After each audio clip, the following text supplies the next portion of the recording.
Hi there, and welcome to the Stock Club podcast. I'm James, and with me this week is MyWallSt co-founder and chief investor Emmett Savage, and our head analyst Rory Carron. In this episode, we're talking about the market's surprising rebound over the past few weeks, companies that have benefited from the COVID-19 pandemic, and the things we look for when we're picking a stock for the MyWallSt shortlist. Okay, guys, so I want to start off this week's podcast by talking about probably the biggest news of the past 2 weeks, which is Tiger King on Netflix. Rory, have you watched it yet? Yeah, I did. And you know what? Like, it's 7 hours of my life I'm never getting back. Really? I just it's actually not that interesting. Like, it's a bunch of people who are clearly crazy. Just like tigers. Nothing actually happens during the 7 hours that you watch it. To be honest, I would say an awful lot happens in the 7 hours. Well, what is the big reveal at the end? Like, the only reason I actually watched it was I was worried I was going to miss out on the meme culture. Emmett, have you watched Tiger King? No, it was pitched to me the other night, and I had a look at the trailer that Netflix presented. I was like, nah, I can't invest 7 hours. Despite being locked at home and having nothing to do, I chose nothing over Tiger Kings. Or what's it called? Tiger Kings, is it? Tiger King, yeah, singular. There is a scene at the very end in the last episode where this guy's like driving a convertible souped up sports car thing with like flames on the side of it, and there happens to be like a skeleton sitting in the passenger seat. You don't even think twice about it because the show has led you to this point where nothing is too crazy. So you're like, of course he's got a skeleton sitting in this passenger seat. Why wouldn't he? I think it's the perfect show for kind of what's going on around the world at the moment. It kind of sums up 2020 already. So let's move on to more relevant things then. So this week, what felt like the longest March in history finally ended, and with it went the worst quarter for the stock market since 1987. So over the last 3 months, the Dow Jones lost a total of 23%. Thanks to growing fears about the COVID-19 pandemic, while the S&P 500 lost about 20% and the NASDAQ lost just over 15%. Since our last podcast, however, the Dow Jones has actually risen more than 12%, while the S&P and the NASDAQ are both up about 7%. So this kind of strangely means that the Dow Jones is actually back in bull market territory, which means that the pretty severe drop we experienced across February and March, might now go down as the shortest bear market we've ever experienced. And I'm going to come to you first. Investors often talk about like finding the bottom and investing then. Have we just experienced the bottom of this volatility if things are going back up now? Well, it's the old crystal ball thing. I have them, but it's just not magic. And I wish I knew, because I found last week to be a very distressing week to watch the market, because there was no rhyme or reason to the movements. A giant supernormal stimulus package was announced, and rightfully the market responded in the way that I'm sure the designers of the $2+ trillion package wanted. But I found it very uncomfortable viewing, because we, humankind, doesn't really know the very long-term story for coronavirus. So did we see a bottom? Have we experienced the bottom? It's really anyone's guess, but my guess is no, we haven't, because more news. So the news of stimulus packages is more or less out there, but the full story of coronavirus has not fully unfurled just yet. And if you sit and watch Bloomberg television or CNBC or any of the business channels for a while, you'll get every shade of opinion under the sun. But there are quite some compelling pieces out there to say that the worst is yet to come. Now, I don't want to be, all doomsday about it. So I don't believe we've seen the bottom. I'm kind of in watch mode at the moment. I'd rather miss the bottom and be certain that things are on their way up again than to call a false bottom and see that the recent surge was in fact just a response to a data point, which is like, for example, the stimulus or the jobless data or the unemployment data. So I'm of the mind that we will see the market fall more, but I reserve the right to be wrong. Okay, Rory, what do you think? Is this what they call a dead cat bounce? I don't know, and I don't really care. Does that make sense? like doesn't matter if this is the bottom, really. I mean, this is all unfurled over the last, 3 weeks? I mean, like in February, we were at an all-time high. Now we're seeing, like every single day now is either up 5% or down 5%. That's super normal. That's not how markets usually behave. And we're going to see at some point things start to level out where we get a couple of days where, the market's up 0.5% or down 0.5%. That's when we know we can start relaxing, because that's when people have fully digested the alarmism and the worst and best case scenarios and gone back to, you know what, most of the time companies are going to grow their profits about 10% a year. Okay. And therefore, every 7 or 8 years, they're going to double. They're going to double in size. That's just how the markets work. This is a temporary shock to the system. We don't know how long it's going to last or what the long-term impact's going to be. I suspect, and I wrote a piece yesterday about there's going to be a couple of companies that will not be around this time next year. But maybe they shouldn't be around. Like there's an awful lot of things that just are there because they've always been there. Yeah. And every now and again, a forest fire might need to clear out some of the dead wood. Entirely. Okay. And the dot-com bubble was the most perfect example of that in my life, where it was just a giant spring clean. It was literally the survival of the fittest, and those that emerged in the year 2002, shall we say, were fit for the game. They were ready for the next chapter. And I completely agree with what you said, Rory, like occasionally a forest fire is required.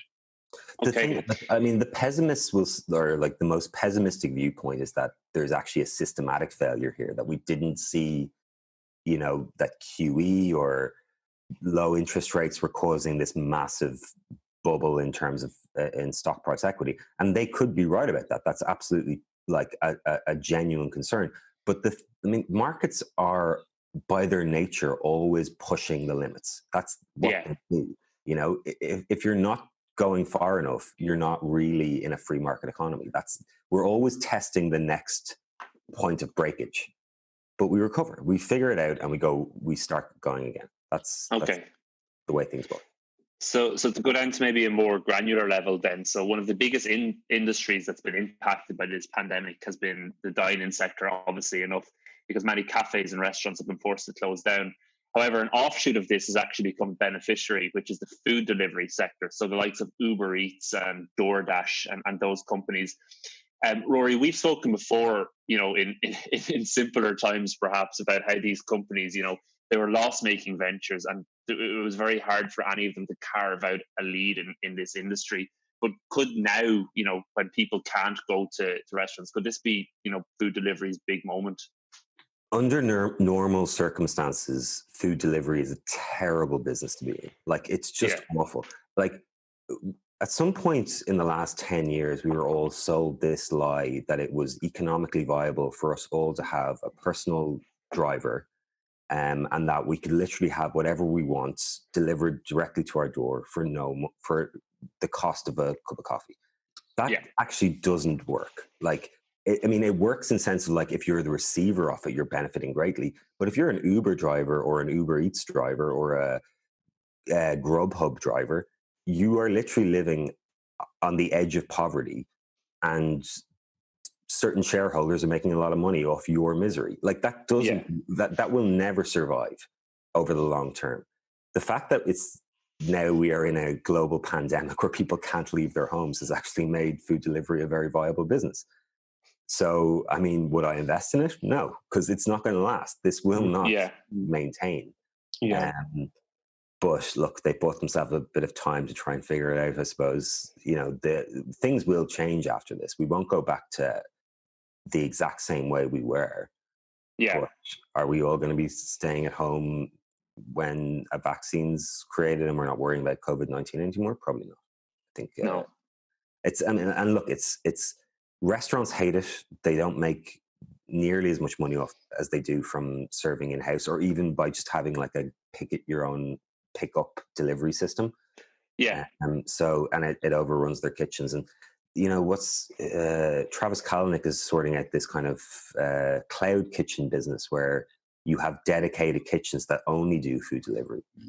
That's way more viable than your local restaurant serving people at home rather than sending out food delivery. Yeah. So that's the food delivery sector, and then another kind of, we could talk about the obvious not winners but beneficiaries of this kind of situation, like Zoom and Slack and Microsoft Teams and things like that. But kind of one of the more surprising ones has been big tech. So the likes of Amazon, Facebook, Google have all been kind of, in some of the things I've been reading, applauded for their actions recently. Facebook has been praised for its fact checking about the spread of COVID-19, which is a surprising thing to read about Facebook. Amazon, I know they're experiencing some worker unrest, but they've been also praised in some parts for keeping essential supply chains open and kind of prioritizing what they consider essential supplies. And then even just social networks for in general, for keeping us in touch with family and friends. Could kind of this situation and however long it lasts, redeem or repair the reputation of big tech in some way? What do you think, Emmett? Yeah, I think it's an extension of the point Rory made earlier about a forest fire or a great big clear out. So virtuous behavior will bubble to the top. And I mean, at the moment, there's a lot of unexpected positives from this outbreak. Yeah. Like, for example, the US CDC released data that shows that as a result of everybody staying at home, there are far, far fewer road deaths, deaths from influenza, deaths by gunfire. In fact, weekly deaths on the whole have fallen off a cliff edge. And Rory shared that data with us there during the week, and we can probably link it in our notes. Yeah. I mean, there's been a measured reduction in the world already in greenhouse gas emissions. There's a decrease in carbon monoxide levels caused by cars. And even videos have emerged online showing dolphins swimming in an empty port in Sardinia and in Venice, which is usually packed with boats. And to get to your point and to your question, James, a colleague of my wife said, and she lives in Manila, she's from the Philippines, said that she and her colleagues firmly believe that the world is undergoing a period of healing. And I just love that message. I mean, obviously the backdrop is not good, but there's a great big cleanse happening, I certainly think and hope. And then when you think of big tech's reputation, I mean, when you talk about benefits, that's the best. So really, I think these businesses have the platform and the ability to do good without a lot of effort. And when they do it, the world notices. And I think, big tech's bad rap came through, I suppose, a sequence of events that were not designed to be bad, or at least perceived as bad. But now we have the inverse happening. So I think we're going to see the giant platforms of the world using their reach to do good. And yeah, great. This cleansing behavior is washing through at the moment, and whether it's Apple, Facebook, Amazon, Microsoft, they will do good because they know they have the power to do it, and there's a sponsoring thought there, which is our reputation will improve. Rory, or do you think it might be a case that it's just after behaving so badly in past times? I'm thinking particularly of Facebook, is that it's kind of a bit of a surprise to see them doing the right thing? I wouldn't say it's a surprise, but it's, I mean, like, I kind of shudder at the idea that they're being praised for this now. Like, as if, they should have been doing this all along. Like, this idea that we needed something of this magnitude to happen for them to get their shit together is upsetting. They should have been fact checking things and not letting people, like, the idea that you have to now say you can't post misinformation about COVID-19 because it could potentially lead to deaths. That is, people have been posting misinformation about so many things over the years that would lead to deaths. It's just that now the spotlight is on them, that they actually have to, like, make action on it. So, I mean, look, it's the forest fire again. Sometimes you need something big and dramatic for people to realize how messed up things are. Yeah, I think a massive part of it as well is that it's so big in that it's affecting the entire world. It's not just, with Facebook, my mind was cast back to the midterm elections where they got in a lot of trouble for not fact checking political ads. And, it was obviously a massive thing, but it's just, that was just in the US in certain parts. Whereas this, COVID-19 pandemic is affecting every country in the entire world. And it's it's an earthquaking event. Like there's nothing, definitely in my lifetime anyway, that's ever been like this. And it's kind of, if they can't kind of behave good and do the right thing now, when can they? Mm. Yeah, I mean, look, it's like, the alcoholic who has to get liver cancer to realize that needs to stop drinking. Like, if you keep pushing things to this level, you're going to see a backlash. And this, maybe the US should think about publicly funded elections, and they don't have to worry about this anymore. These are the kind of things that do suddenly emerge from giant crises. Yeah. Okay. We'll leave it at that then. I've never heard that metaphor before, Rory, about the alcoholic. Actually, you realize you have to lose weight when you look at a picture of yourself and realize I'm disgusting. Especially after all 3 months of sitting at home. So there's loads of great stuff to check out in the MyWallSt app at the moment. The team has written some great daily insights this week, including a guide on how to analyze corporate management and the likelihood of companies like Airbnb having their IPO this year. We'll also be adding our new Stock of the Month report to MyWallSt on Monday, April 6th. And the new episode of the Stock of the Month podcast will follow on shortly after that. All of these things, plus loads more, are available exclusively to MyWallSt subscribers. So make sure to go into MyWallSt right now and check those out. Emmett, we're going to move on to the company we never talked about. You were talking about Pure Storage this week.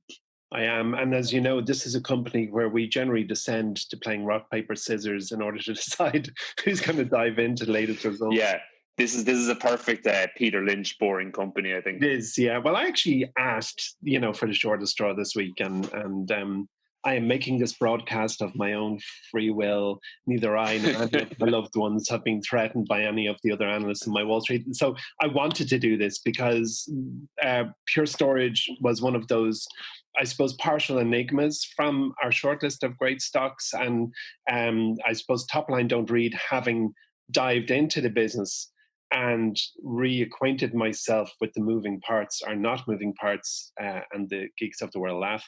I'm actually very impressed. I think it's a wonderful business. So basically, to rewind, in 2009, traditional hard drives served the vast majority of the world's data storage needs, like from personal computers through to giant business enterprise class data centers. And the world will know what a traditional hard drive is when if you have a laptop that's more than like 10 minutes old, it wears, it gets hot. You basically hear your computer sucking in air to keep hard drive and a few other components cool, and it's a moving part inside your computer that stores data. And that's, I guess, most people, whether you're techie or not, will relate to the fact that your laptop gets hot because it has to keep something cool, and that's what's happening there. But Pure Storage was founded with the intention of selling flash-based solid state storage, SSD we're going to call it, which is just a piece of equipment that allows information to be stored way faster and without moving parts. So I think the latest set of Apple laptops or Macs and iMacs all use SSD storage, so there's no spinning parts, and it's nice and quiet. And even today, SSD devices are 10 times more expensive than traditional hard drives. When you measure dollars per terabyte. So there is a great advantage to having SSD storage, which is what Pure Storage specializes in. But spinning magnetic disks are slower, more energy intensive, but they're way cheaper. So to explain Pure Storage's business in their own words, and this quote unquote, they say, the might of our all-flash technology grows competitive advantage so powerful it almost seems unfair, which I think is great. A real there's a cockiness or something. There's a cockiness. It's goosebumps. You're like, wow. I think they call that a humble brag. It's a very humble. We make you so much better, and I guess in a nutshell, Pure Storage has a data platform that enables businesses to enhance their performance and, in their words, reduce complexity and cost. So that's kind of how they describe themselves in their own SEC documents. And one of the points of reassurance for me on Pure Storage from the outset was that our Chief Product Officer, Alesh, it's his favorite stock. He loves it. So, as a barometer, we were like, Alesh, is Pure Storage any good? And he doesn't think it's good. He thinks it's great. So Pure Storage. As a disclaimer there, he did get himself trapped in Vietnam during a global pandemic. So, Yeah, he is there at the moment. What city is he in, Rory? Is he in? I think he's in Dalat at the moment, but the likelihood of him getting home in the next month is very slim. Oh, very slim. So yeah. Sell Pure Storage. Yeah, exactly. So Alesh liked it, and he's plenty of time to think about it over there in Vietnam. So if we just look at Pure Storage from a numbers perspective, in around August 2018, what 1.5 years ago, a year ago, is about 26, 27 bucks a share. Today, it's about $12.40 a share, which means its market cap is about $3.3 billion. So, like everything else, really, Pure Storage has fallen from its all-time highs. On the big picture, it's still on an upward trajectory, but it has had quite a fall from its August 2018 price. The business has loads of cash. There's tons of cash, $1.3 billion in cash. It has about 600 million debt. And it has very high insider ownership. I think insider ownership was 10%. And what I believe to be most important, has a very future relevant business. Because in fairness, to give you such a competitive advantage, it just seems unfair. I mean, that's pretty exciting. So the best we can do, I think, in this COVID-ridden world is to look at Pure Storage's Q4 results, which were published and announced way back on February 29th, 2020. So a month ago, they published the State of the Nation for the business, and it was a very nice business indeed. So in their Q4 results, they had kind of 5 highlights from the quarter, which I think are fairly extrapolatable for the entire year. They are consistently, quarter after quarter, growing and taking market share. And I don't think that that's going to change immensely as a result of the crisis we're in at the moment. They are expanding their presence within the public cloud. Their subscription services momentum is gaining pace.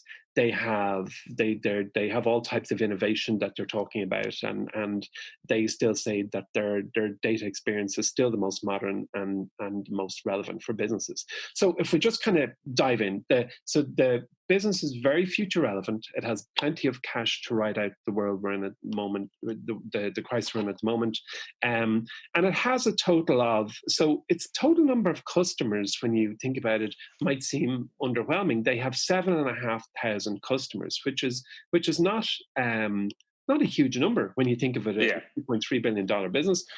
But it has 44% of the Fortune 500 businesses. So it has the I suppose the brand strength and the product offering to entice 4.5 out of every 10 businesses on the Fortune 500 over to their platform. And I certainly think that they're going to attract more in the years ahead. And their customer account number just really steadily grows for every quarter. It's just like drawing stairs on a piece of paper. It just goes up, up, up, up. Every quarter, their customer account grows very regularly, and generally by around 500 customers over the last few quarters.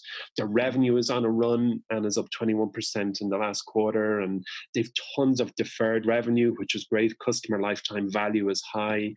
Their margins are unbelievable. It's like 70%, 70.5% gross margins. Like every number that Pure Storage has is good or great and improving. But the thing that I think gets me most excited, and it's that qualitative versus quantitative piece that you have to, I suppose, reconcile when you're a stock investor, is very much a qualitative point, which is their customers are raving about what they do. Their net promoter score is 86.6, which is like huge. I didn't even realize an NPS score could go so high. I mean, the national average for NPS for all things cloud computer is 24, which sounds about right, because how excited can you really be? But somehow there are 7,500 customers, excitement about the product they're offering. This SSD storage in the cloud is 86.6. So there's loads of people like Alesh, and Gardner, who published their Magic Quadrant for since beginning of time, have Pure Storage in the very, very top right hand quadrant for solid state arrays. Wow, what a wonderful thing to boast about.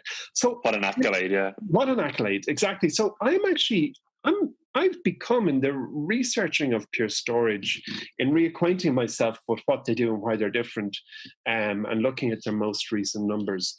I think that they're a business that will not get significantly hurt from the coronavirus outbreak. I don't see, and many of the 7,500 businesses deciding they're going back to old spinning disks for storage or to build their own data center. I think that they have the cash to ride this out, however long it lasts, whether it's 3 months or 13 months or possibly even longer.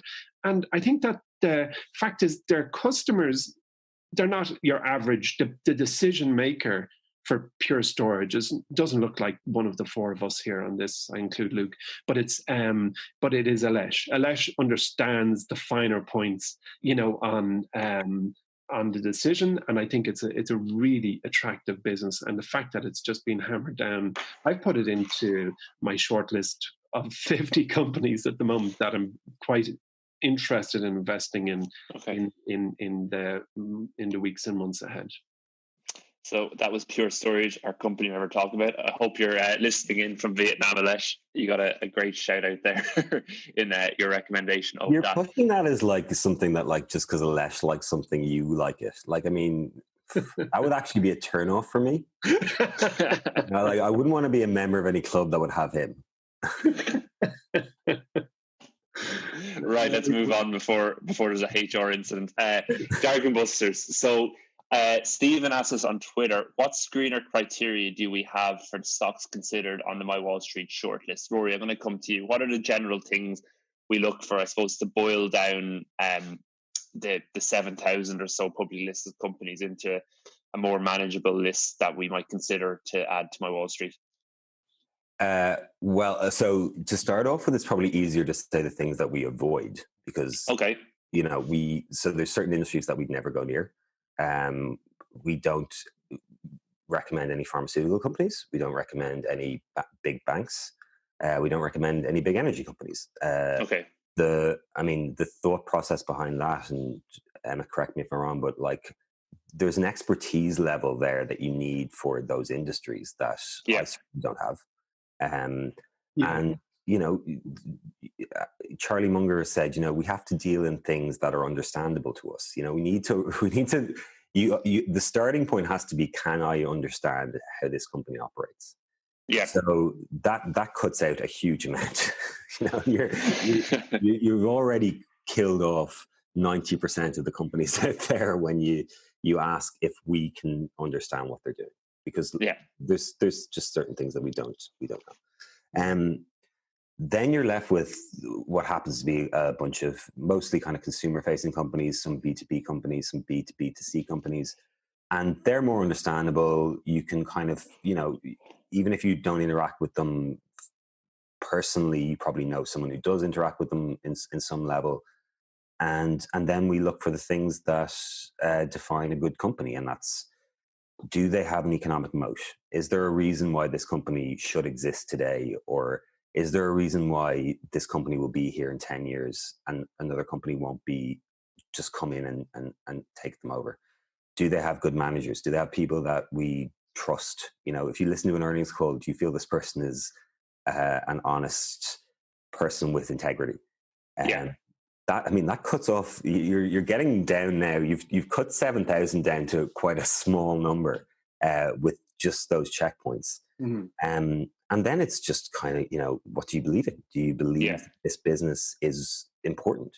Are they going to do something or are they doing something that people really care about, are evangelists about, if this company disappeared tomorrow, would people notice? Okay. If the answer to that is no, it's probably not a good investment. Yeah. Okay. Interesting. Thanks for that, Rory. So Michael asked us via the MyWallSt app. I was wondering if you might be able to talk about asset allocation. Since your focus is on equities, it would be helpful to understand how to allocate all assets across the different asset classes. Emmett, I'll throw that to you. Yeah, sure. Well, we're the stock guys, as I'm sure our listeners might have noticed, and there's an awful lot of writings and about portfolio theory. And if you start a pension and go into a pension fund manager, they have a formula that they apply on how cash has to be deployed across all the different assets, because primarily when you go into portfolio theory, wealth preservation is a very big part of that equation. So portfolio manager will have a portion of the investments distributed across land, property, bonds, stocks, and all the different types of assets that you can deploy cash into. So we haven't necessarily, as a business, taken the broader portfolio view into account. We could Google it as easily as the next guy and figure what one should do. But I guess for Michael, the answer is, it starts with what are your supreme objectives. Like if cash preservation is king for Michael at this moment, it would make sense to kind of figure out those assets least likely to lose value. The nice thing about stock investing, well, there are very many nice things about stock investing, but it is the catalyst within your asset portfolio. So you could buy a vast tract of land in middle of America and know that, by the time I retire, it would be broadly the same value, maybe a bit up, maybe a bit down, but you can boost the value of your long-term returns with stocks well chosen. So I'm not giving a pointed answer to Michael's question or a digital answer. How do you it really comes down to your own your own objectives. Yeah, and definitely you kind of the stage of life you're in and your risk profile. Yeah, Emmett, the word objectives there, I think, is like the most important word. Like me and my dad were talking about investing right now, and he was kind of like, would you be buying equities at this level? And I was like, yeah, of course. And then he sent me this email from the wealth manager of Lego, the guy who owns Lego's wealth fund. It's an $18 billion fund, and he wrote this paper saying I wouldn't be investing in equities right now if things are too uncertain.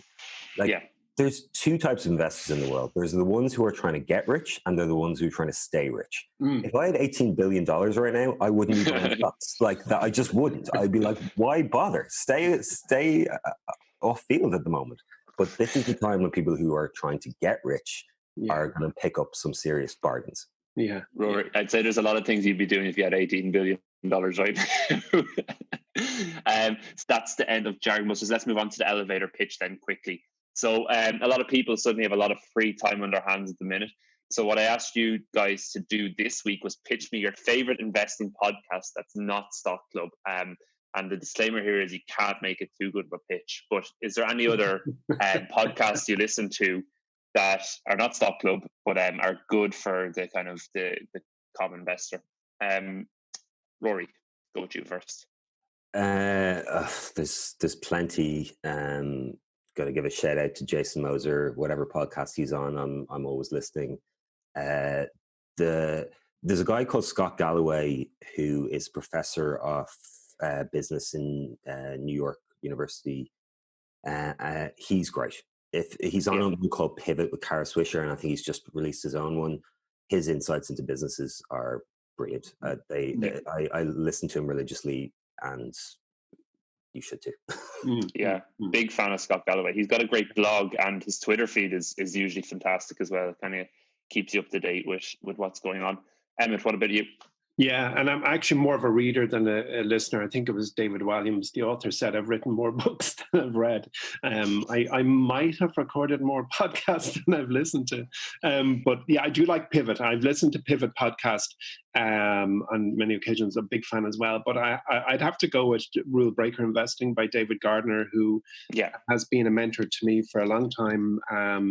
And a guy who has he's incredibly strategic in his thinking and can take a very, very mature, far-field view of where the world is headed. And on his podcast, at a nice pace, he'll generally pick a stock and just kind of dive into it, and it's all very conversational, understandable. It's a nice podcast. So I'd go with David Gardner's Rule Breaker Investing podcast, which is brought to you by the Motley Fool. Cool. So they were Pivot by Scott Galloway and Cara Swisher, and then the Rule Breaker podcast, which comes from the Motley Fool. So that's about it from us here today at Stock Club. Don't forget about all the great new stuff in the My Wall Street app at the moment. And if there's anything you want us to discuss or explain on the next episode of Stock Club, make sure to get in touch with us. You can catch us on Twitter. That's at My Wall Street HQ. Or email us at pod@mywallstreet.com. That's pod@mywallstreet.com. Don't forget to subscribe to Stock Club too. And if you're enjoying the podcast, please leave a review for us on whatever platform you listen to us on. That's it from us. We'll talk to you in 2 weeks. Happy investing.